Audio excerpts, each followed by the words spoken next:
Hey guys, market குறிப்பிட்ட டைமில் அதோட ரீசெண்ட் ஹையில் இருந்து 20% மேலே ஃபால் ஆச்சுன்னா அது வந்து பியர் மார்க்கெட்டில் இருக்குன்னு அர்த்தம். இப்போ ரீசெண்டாக பார்த்தோம்னா நம்ம இந்தியன் மார்க்கெட்லாம் 18% வரையா ஃபால் ஆயிருந்தது.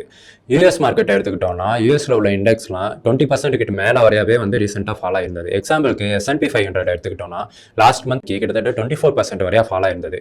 ஸோ வந்து இதெல்லாம் பியர் மார்க்கெட் வந்து கன்ஃபார்ம் பண்ணிட்டு இருக்கு. இந்த மாதிரி பியர் மார்க்கெட் டைமில் இன்வெஸ்டர்ஸ்க்கு பியர்ன்ற ஒரு வார்த்தையை கேள்விப்பட்டாலே ரொம்ப பயமாக தான் இருக்கும். ஏன்னா இந்த மாதிரி டைமில் நடக்கிற டவுன் டர்ன்ஸ்லாம் நம்மளால அவாய்ட் பண்ணவே முடியாது. ஆனால் சில ஸ்ட்ராட்டஜிஸ் யூஸ் பண்ணுறது மூலமாக இந்த மாதிரி டைமில் நம்மளால பெருசாக லாஸ் பண்ணாமல் ஒரு சின்ன லாஸோட எஸ்கேப் ஆக முடியும் அண்ட் சம்டைம்ஸ் ப்ராஃபிட் பண்ண முடியும். அந்த மாதிரி ஸ்ட்ராட்டஜிஸை இப்போ இந்த வீடியோவில் பார்க்கலாம்.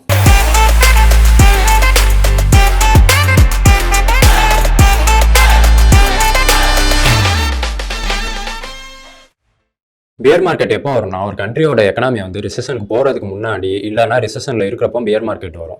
இதை நம்ம எப்படி தெரிஞ்சுக்கலாம்னா கண்டினியூஸாக நம்ம நியூஸ் அப்டேட்டாக இருக்கணும். இந்த டைமில் நம்ம கவர்மெண்ட் அப்புறம் RBI ரிலீஸ் பண்ணுற டேட்டாஸ்லாம் ரொம்ப கவனமாக பார்க்கணும். நம்ம இந்தியாவில் மட்டும் இல்லை, குளோபலாக நடக்கிற ஒவ்வொரு ஈவெண்ட்ஸையும் ஒவ்வொரு கண்ட்ரியில் ரிலீஸ் பண்ணுற டேட்டாவையும் முக்கியமாக யூஎஸில் ரிலீஸ் பண்ணுற டேட்டாவெல்லாம் ரொம்ப கவனமாக பார்க்கணும். இதில் முக்கியமாக நம்ம கவனிக்க வேண்டியது அன்எம்ப்ளாய்மெண்ட் டேட்டா, அப்புறம் வந்து இன்ஃப்ளேஷன் டேட்டா, அப்புறம் இன்ஃப்ளேஷனால நடக்கிற ரேட் ஹைக்ஸ், இது ஃபுல்லையும் வந்து நம்ம கவனமாக பார்க்கணும். பியர் மார்க்கெட்டை நெகட்டிவாக மட்டும் பார்க்காம அதை பாசிட்டிவாக பார்க்கறதுக்கும் வழி இருக்கு. ஃபர்ஸ்ட் பாயிண்ட் என்னன்னா, எப்பயுமே பியர் மார்க்கெட்டோட டியூரேஷன் வந்து ரொம்ப கம்மியாக தான் இருக்கும். புல் மார்க்கெட்டோட கம்பேர் பண்றப்போ பியர் மார்க்கெட்டோட டியூரேஷன் கம்மியாக தான் இருக்கும். புல் மார்க்கெட் எடுத்துக்கிட்டோம்னா எப்பயுமே கொஞ்சம் கொஞ்சமாக ஸ்லோவாக ஏறிட்டு இருக்கும். ஆனால் பியர் மார்க்கெட் வந்து ரொம்ப ஸ்பீடாக ஃபால் ஆகி அது பாட்டம் டச் பண்ண உடனே அப்படியே ரெக்கவர் ஆக ஆரம்பிச்சிடும். இது வந்து ஒரு பாசிட்டிவ். இன்னொன்று என்னன்னா, பியர் மார்க்கெட்டை நம்ம இன்வெஸ்ட் பண்ணுறதுக்கான ஆப்பர்ச்சுனிட்டியாக பார்க்கலாம். இப்போ எக்ஸாம்பிளுக்கு சொல்லணும்னா, நீங்கள் முன்னாடி பார்த்த ஒரு ஷேர் வந்து 500 rupees இருந்திருக்கு. ஆனால் பியர் மார்க்கெட்டில் வந்து அந்த ஷேர் வந்து 300 rupees வருது. ஸோ வந்து உங்களுக்கு அதே ஷேர் வந்து டிஸ்கவுண்ட்டில் கிடைக்கும். ஸோ இந்த டைமை நீங்கள் யூஸ் பண்ணி அதே ஷேரை நீங்கள் பை பண்ணலாம். அந்த ஷேர் சப்போஸ் இன்னும் கம்மியாகுதுன்னா அதை வந்து இன்னும் கம்மியான டிஸ்கவுண்ட்ல கூட நீங்கள் பை பண்ணலாம். இந்த மாதிரி பாசிட்டிவாகவும் நம்ம வந்து பியர் மார்க்கெட்டை பார்க்கலாம். பட் இதெல்லாம் வந்து சம் ஸ்ட்ராட்டஜிஸோட பண்ணோம்னா பெட்டராக இருக்கும். இப்போ இதுக்கு சில மெத்தட்ஸ் இங்கே பார்க்கலாம். ஃபர்ஸ்ட் மெத்தட் என்னன்னா, dollar cost averaging. Dollar cost averaging is your best ஃப்ரெண்டுன்னு ஒரு கோட் இருக்கு. இதுக்கு என்ன அர்த்தம்னா, பியர் மார்க்கெட்டில் டாலர் காஸ்ட் ஆவரேஜிங் மெத்தடை நீங்கள் கரெக்டாக யூஸ் பண்ணீங்கன்னா அது உங்களோட ஃப்ரெண்டு மாதிரி உங்களுக்கு ஹெல்ப் பண்ணும். டாலர் காஸ்ட் ஆவரேஜ் மெத்தட்னா என்னன்னா, நீங்கள் குறிப்பிட்ட அமௌண்ட்டை ஒரே டைமில் இன்வெஸ்ட் பண்ணாமல் அந்த அமௌண்ட்டை ஈக்குவல் அமௌண்ட்டாக பிரித்து அதை ஒவ்வொரு டிப்லையும் வந்து கரெக்டாக இன்வெஸ்ட் பண்ணணும். இதுக்கு பேர் தான் வந்து டாலர் காஸ்ட் ஆவரேஜிங். சப்போஸ் நீங்கள் வந்து உங்களோட மொத்த மணியமும் ஒரே டைமில் இன்வெஸ்ட் பண்ணியிருந்தீங்கன்னா அந்த பர்டிகுலர் டைமில் வந்து மார்க்கெட் வந்து ரொம்ப ஃபால் ஆச்சுன்னா உங்களுக்கு வந்து பெரிய லாஸாக இருக்கும். இதை ஒரு எக்ஸாம்பிளோட இப்போ பார்க்கலாம். உங்களோட போர்ட்ஃபோலியோவில் இப்போ 100 rupeesக்கு வாங்கினா ஒரு ஷேர் இருக்குது. அந்த ஷேர் வந்து இப்போ பியர் மார்க்கெட்டில் 75 rupeesக்கு கிடைக்குது. ஸோ நீங்கள் உடனே என்ன பண்ணுவீங்கன்னா, உங்கள் கையில் இருக்கிற மொத்த காசையும் கொண்டு போய் 75 rupeesக்கு வாங்கலாம்னு நினைப்பீங்க. ஆனால் அது வந்து ரொம்ப தப்பு.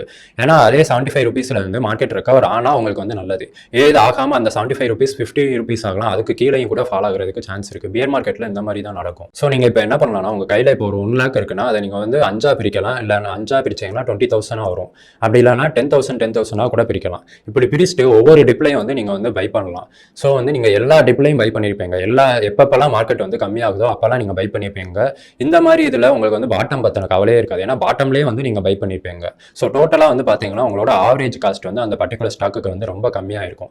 திரும்ப ஒரு வேளை வந்து அதே ஸ்டாக் வந்து ரெக்கவர் ஆகுது, பழைய நிலைமைக்கே வருது அப்படின்னா வந்து உங்களுக்கு வந்து நல்ல ஒரு ப்ராஃபிட் கிடைச்சிருக்கும். இது எல்லாமே எப்போ நடந்திருக்கும்னா, நீங்கள் வந்து ஒரே டைமில் இன்வெஸ்ட் பண்ணாமல் ஈக்குவல் அமௌண்ட்டாக பிரித்து டாலர் காஸ்ட் ஆவரேஜிங் மெத்தடில் பண்ணியிருந்தீங்கன்னா இது வந்து கரெக்டாக உங்களுக்கு நடந்திருக்கும். செகண்ட் மெத்தட் என்னன்னா, டைவர்சிஃபிகேஷன் வந்து நீங்கள் வந்து எல்லா டைம்ல யூஸ் பண்ணலாம். பர்டிகுலராக பியர் மார்க்கெட்டில் இது உங்களுக்கு ரொம்ப ஹெல்ப் பண்ணும். டைவர்சிஃபிகேஷன் என்னன்னா, மிக்சிங் ஆஃப் டிஃபரெண்ட் அசெட்ஸ். அதாவது நீங்கள் ஒரே அசெட்ஸில் உங்களோட மொத்த மணியாகவும் இன்வெஸ்ட் பண்ணாமல் டிஃபரெண்ட் அசெட்ஸில் இன்வெஸ்ட் பண்ணுறது. ஸோ இப்போ மொத்தமாக ஒரே இடத்துல இன்வெஸ்ட் பண்ணீங்கன்னா அது மொத்தமாக ஃபால் ஆச்சுன்னா உங்களுக்கு பெரிய லாஸ் வரும். அதுவே நீங்கள் டிஃபரெண்ட் அசெட்ஸில் இன்வெஸ்ட் பண்ணியிருந்தீங்கன்னா ஒரு அசெட் வந்து ஃபால் ஆனாலுமே வந்து இன்னொரு அசெட் வந்து கொஞ்சம் ப்ராஃபிட் கொடுத்ததுன்னா உங்களால் வந்து லாஸை கம்மி பண்ண முடியும், கொஞ்சம் உங்களோட போர்ட்ஃபோலியோவை பேலன்சிங்காக வச்சிருக்க முடியும். இதனால தான் டைவர்சிஃபிகேஷன் வந்து ரொம்ப முக்கியம். இதுக்கு நீங்கள் நல்லா அனலைஸ் பண்ணி டிஃபரெண்ட் அசெட்ஸை சூஸ் பண்ணி அதில் இன்வெஸ்ட் பண்ணணும். எக்ஸாம்பிளுக்கு உங்களோட போர்ட்ஃபோலியோவில் எப்பயுமே நீங்கள் டிவிடெண்ட் பேயிங் ஸ்டாக்ஸை வந்து ஆட் பண்ணலாம். டிவிடெண்ட் பேயிங் ஸ்டாக்ஸ்லாம் எப்படி இருக்கும்னா, அதோட பிரைஸ் வந்து மூவ் ஆகலனாலும் அவங்க வந்து டிவிடெண்ட் பே பண்ணுவாங்க. அது வந்து உங்களுக்கு ஒரு ப்ராஃபிட்டை கொடுக்கும். அதே மாதிரி முக்கியமாக உங்களோட போர்ட்ஃபோலியோவில் பாண்ட்ஸையும் நீங்கள் ஆட் பண்ணுறது ரொம்ப முக்கியம். ஏன்னா பியர் மார்க்கெட் டைமில் வந்து பாண்ட் மார்க்கெட் வந்து நல்லா பெர்ஃபார்ம் பண்ணுவீங்க. ஏன்னா நீங்கள் ஹிஸ்ட்ரியை நல்லா பார்த்தீங்கன்னா எப்போல்லாம் வந்து ஸ்டாக் மார்க்கெட் வந்து ஃபால் ஆகுதோ அப்போல்லாம் வந்து பாண்ட் மார்க்கெட் வந்து நல்லா ரைஸ் ஆகும்.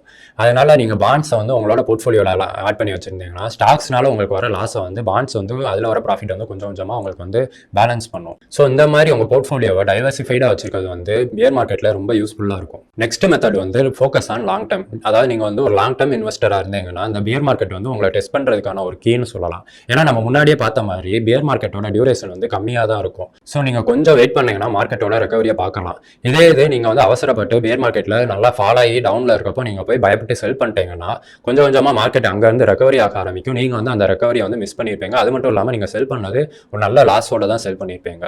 ஸோ எப்பயுமே வந்து உங்களோட ஷார்ட் டேர்முக்கு தேவைப்படுற மணியை வந்து மார்க்கெட்டில் இன்வெஸ்ட் பண்ணக்கூடாது. ஏன்னா நீங்கள் ஷார்ட் டேர்முக்கு தேவைப்படுற மணியை இன்வெஸ்ட் பண்ணியிருந்தீங்கன்னா ஒரு சின்ன ஃபாலையும் உங்களால் தாங்கிக்க முடியாது. உடனே அந்த மணியை வெளியே எடுக்கணும்னு பார்ப்பீங்க. ஸோ அட்லீஸ்ட் வந்து ஒரு 5 இயர்ஸ் 10 இயர்ஸ் இந்த மாதிரி உங்கள்கிட்ட தேவையில்லாமல் இருக்கிற அது குறிப்பிட்ட டைமுக்கு தேவையில்லாமல் இருக்கிற மணியை எடுத்து நீங்கள் மார்க்கெட்டில் இன்வெஸ்ட் பண்ணீங்கன்னா உங்களால் ஒரு பேஷன்ஸோட வந்து பொறுமையாக இருக்க முடியும். நெக்ஸ்ட் மெத்தட் வந்து invest in defensive stocks. Defensive ஸ்டாக்ஸ்னா என்னன்னா இந்த மாதிரி ஸ்டாக்ஸ் வந்து பியர் மார்க்கெட்லையும் ப்ராஃபிட் கொடுத்துட்டு இருக்கும். இதுக்கு எக்ஸாம்பிளாக வந்து எஃப்எம்சிஜி ஸ்டாக்ஸை சொல்லலாம். அதாவது கன்சியூமரோட எசென்சியல்ஸ் அப்புறம் வந்து முக்கியமாக ஃபுட் ரிலேட்டட் ஸ்டாக்ஸில் வந்து இன்வெஸ்ட் பண்ணோம்னா பெட்டராக இருக்கும். ஏன்னா பியர் மார்க்கெட்லேயும் வந்து மக்கள் வந்து சாப்பிடாம இருக்க மாட்டாங்க. கண்டிப்பாக அவங்களுக்குள்ள எசென்சியல் திங்ஸ் எல்லாம் வந்து கண்டிப்பாக பை பண்ணுவாங்க. பியர் மார்க்கெட் டைமில் பார்த்தீங்கன்னா மக்களுக்கு எசென்சியல் இல்லாத ப்ராடக்ட் சம்மந்தப்பட்ட ஸ்டாக்ஸ் எல்லாம் வந்து நல்லா ஃபால் ஆகும். ஆனால் இதே இந்த மாதிரி எஃப்எம்சிஜி இந்த மாதிரி எசென்சியல் ப்ராடக்ட்ஸ் ரிலேட்டட் ஸ்டாக்ஸ் எல்லாம் வந்து ஃபால் ஆனாலுமே வந்து ரொம்ப ஃபால் ஆகாது. ஸோ இந்த மாதிரி டிஃபென்சிவ் ஸ்டாக்ஸ் வந்து உங்களோட போர்ட்ஃபோலியோவில் ஆட் பண்ணிக்கிறது உங்களுக்கு பியர் மார்க்கெட்டில் நல்லா ஹெல்ப் பண்ணும். ஓகே கைஸ், இந்த வீடியோ அவ்வளோதான். நம்ம ஹிஸ்ட்ரியை நல்லா பார்த்தோம்னா எப்பெல்லாம் வந்து மார்க்கெட் வந்து ஃபால் ஆகுதோ அடுத்து பார்த்தோம்னா அது ரெக்கவர் ஆகி அதோட ப்ரீவியஸ் ஹையெல்லாம் வந்து பீட் பண்ணி நல்லா மேலே போகும். இதுதான் வந்து கண்டினியூஸாக நடந்துட்டு இருக்கு. ஸோ வந்து பியர் மார்க்கெட்டை பார்த்து பயப்படாமல் கரெக்டான ஸ்டாக்ஸாக பார்த்து அதில் இன்வெஸ்ட் பண்ணுறது நல்லது. அதுவும் கரெக்டான ஸ்டாக்ஸாக பார்த்து இன்வெஸ்ட் பண்ணணும்னு ஏன் சொல்கிறேன்னா சில ஸ்டாக்ஸ் வந்து பியர் மார்க்கெட்டில் ஃபால் ஆகுனது வந்து அங்கேயே தான் இருக்கும். இல்லைனா அது வந்து ரெக்கவர் ஆகிறதுக்கு ரொம்ப டைம் எடுக்கும், இல்லை இன்னும் ஃபால் ஆகிட்டு போகும். அந்த மாதிரி ஸ்டாக்ஸ்லாம் இல்லாமல் நல்ல ஸ்டாக்ஸாக பார்த்து ஃபண்டமெண்டலாக ஸ்ட்ராங்காக இருக்கிற ஸ்டாக்ஸாக பார்த்து அதில் இன்வெஸ்ட் பண்ணோம்னா அது வந்து பியர் மார்க்கெட்டுக்கு வந்து ஒரு பெட்டர் ஆப்ஷனாக இருக்கும். ஓகே கைஸ், இந்த வீடியோ உங்களுக்கு யூஸ்ஃபுல்லாக இருந்ததுன்னா இந்த வீடியோ லைக் பண்ணுங்கள், உங்கள் ஃப்ரெண்ட்ஸுக்கெல்லாம் ஷேர் பண்ணுங்கள். இந்த மாதிரி நல்ல ஃபினான்ஷியல் கண்டென்ட்ஸ் உங்களுக்கு வேணும்னா எங்கள் சேனலை சப்ஸ்கிரைப் பண்ணுங்கள். தேங்க்யூ.